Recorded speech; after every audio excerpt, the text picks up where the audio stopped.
friends, thanks for joining me again. And today I want to talk to you about fall gardening. It is the end of August, and so it's that time of year again when, even though things are in full swing out here in the garden, we do have to think about the fact that the cold weather is probably going to eventually arrive.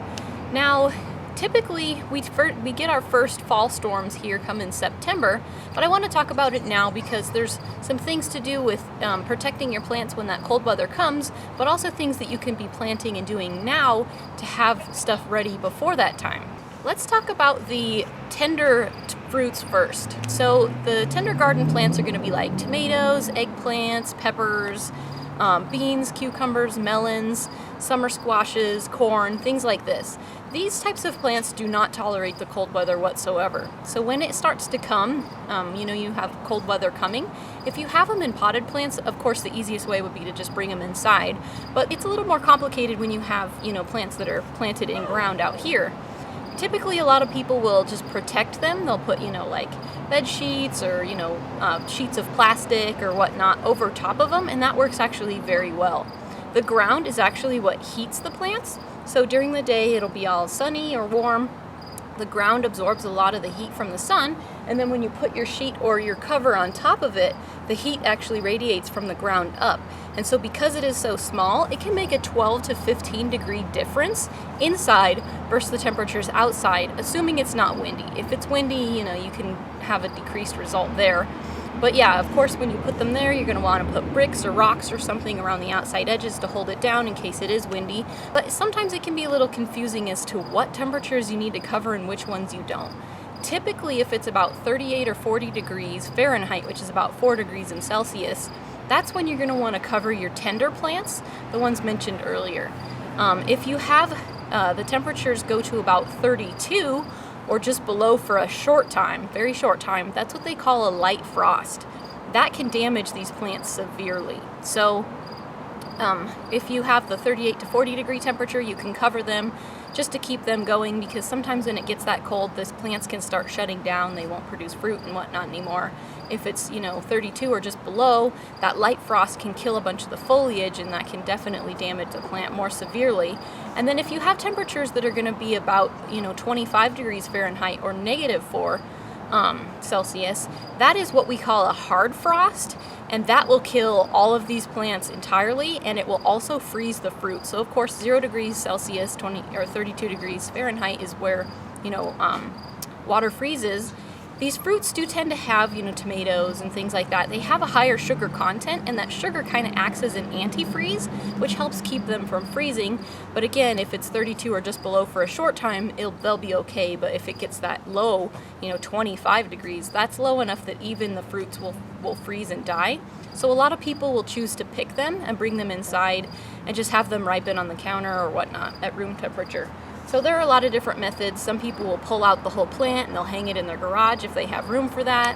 I typically like to pick them all, sort them by color, and store them in boxes in my dining room, because that's the only place I have room for them. So I'll go through my tomato plants and I'll pick all of the red ones first, because we know we have to use those up right away, and I'll put those in a box and we'll use those within a few days. Then I'll pick the orange ones that'll be ripe in maybe a week at the most.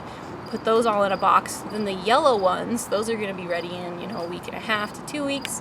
And then I'll pick all of the green ones. At this point, there's usually a lot of them on my tomato plants, so I'll put them all in boxes. Shallow ones, because you don't want them to be too deep, because they could crush the fruits on the bottom. And also you want them to be easy to dig through so that you can find the ones that are ripening quicker. And then I'll put them again in shallow boxes, and I'll just keep them, green tomatoes, right on the counter, and they can take a month or even 2 before they ripen, but they do. So typically we'll get a hard frost like this, end of September or maybe early October, somewhere in there. And with those green fruits, as they're continuing to ripen, will last all the way through until December or so. So we don't have to buy tomatoes for quite some time. I will say that they aren't as flavorful as the summer tomatoes, but it's still better than grocery store ones. So that's how we tend to deal with it. We'll just, pick all of the peppers, everything that we have growing in the garden that's a tender summer fruit, and just store those all away inside. The peppers and eggplants and other things like that.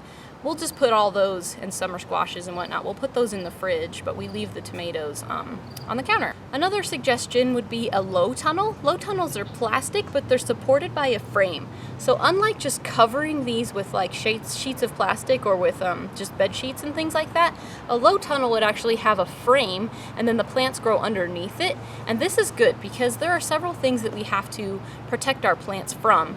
Temperature is just one, but another thing would be like heavier frosts, of course, snow weight, or even excess moisture. So if you have a low tunnel, it's still low enough that the ground can keep the plants warm, which I have noticed that smaller structures tend to keep the plants warmer than larger ones because the ground, again, is what's warming them. So when you have a small structure, it's warming a smaller amount of space, whereas if you have a bigger space, like in a detached greenhouse or a high tunnel or anything like that, you typically will have to add a heat source in order to keep those warmer. But it depends on the type of structure, what it's made out of, how windy it is, how cold it's getting. So it's really difficult to say exactly how much warmer those types of structures will keep the plants. But personally, I think these types of structures are better for cold temperature plants. This is going to be stuff like, you know, lettuce and spinach, kale, Swiss chard, Pak Choi, tatsoi, radishes, things like that. There's a huge list. So yeah, those typically tend to stay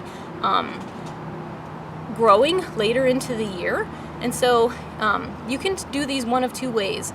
These you can either just leave in ground if you already have them growing from the summer, or you can start seeds or transplants with their harvest time in mind. Okay, so here's an example of some kale that I actually started with its harvest time in mind. However, I let it do it naturally. What we do is we plant some kale here in these boxes in the spring, and then it will grow, we'll harvest a bunch from it, it'll eventually bolt and go to seed, and then it drops its seed right in the same exact spot where it was growing. Sometimes it grows outside of the garden boxes here in the mulch and whatnot, but what it does is the seeds will drop, and then I'll pull out the old plants, and then the seeds will actually germinate mid-summer or so, and then of course I continue watering it all, and then it basically plants itself for a fall crop. I do thin them out so that they have more space per plant for the most part. And as you can see, we have been harvesting from them already. And we'll continue to do so all the way through. I mean, these boxes, I'm sure you've seen these before. Never excuse my weeds here. This is actually purslane, so I let that grow there on purpose because it's high in omegas. But anyway, I've shown these before, these pallet collars that we have planted here. And they actually work really well for cold frames, which is actually my favorite way to keep things growing in the fall, because I can just throw the pallet collar on top of here. I have my husband help me so he can hold the leaves and whatnot, so we don't squish them, but they actually pop right on top of this garden box here, and then it has a polycarbonate lid. So I'll open it in the daytime, which is very important with any kind of plant cover you're going to use, because you can easily fry your plants in the daytime when the temperatures get warmer. And then I close them up at night when the temperatures tend to drop. So even when it's cold, say there'll be a lot of, rain, which can actually be another thing. It's another challenge that we get from fall and winter gardening is excess moisture. It tends to be, wetter in the winter. So yeah, you can actually cover it on the top with its little polycarbonate cover, open it in the day so it doesn't, bake, and then at night when the temperatures are colder, or if we're getting a storm and we're having a lot of snow, the snow can actually build up on the leaves and break them, so it'll keep the snow off of them and keep them growing. I have successfully grown kale like this over the winter for several winters now, just with those cold frames, because they are so small. So again, like I mentioned earlier, smaller structures do tend to stay warmer on their own without an extra heat source, and so this is a great way to just continue things growing in the winter off-grid.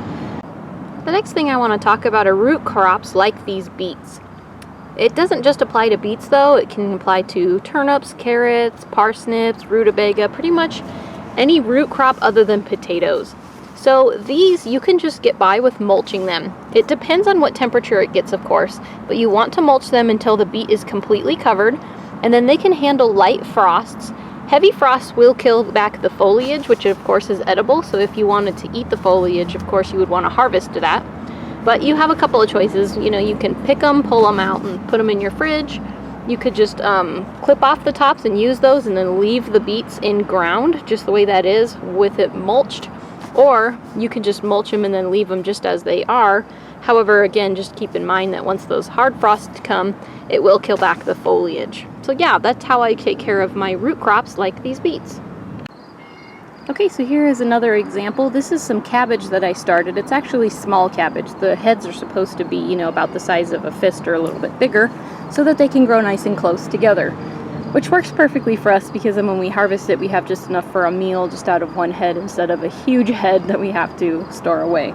So anyway, yeah, this is an example of some plants that we've started from seed with its harvest time in mind. So here it is mid-August, we have everything else growing, and then this is continuing to grow so that it will be ready to harvest here in, say, late September or so.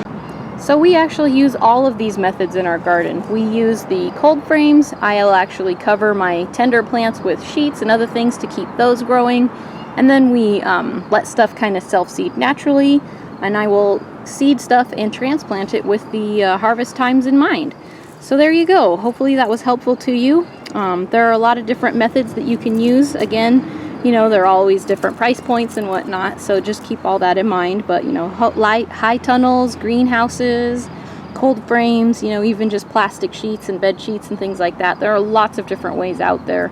Of course, I can't show examples of them all in this video, but that's pretty much what it looks like, and that's how we keep things growing. There are a lot of season extenders that you can use to help keep things growing over the fall and even into the winter. Again, hopefully this was helpful to you. I'm Frugal Green Girl, and we'll see you next time.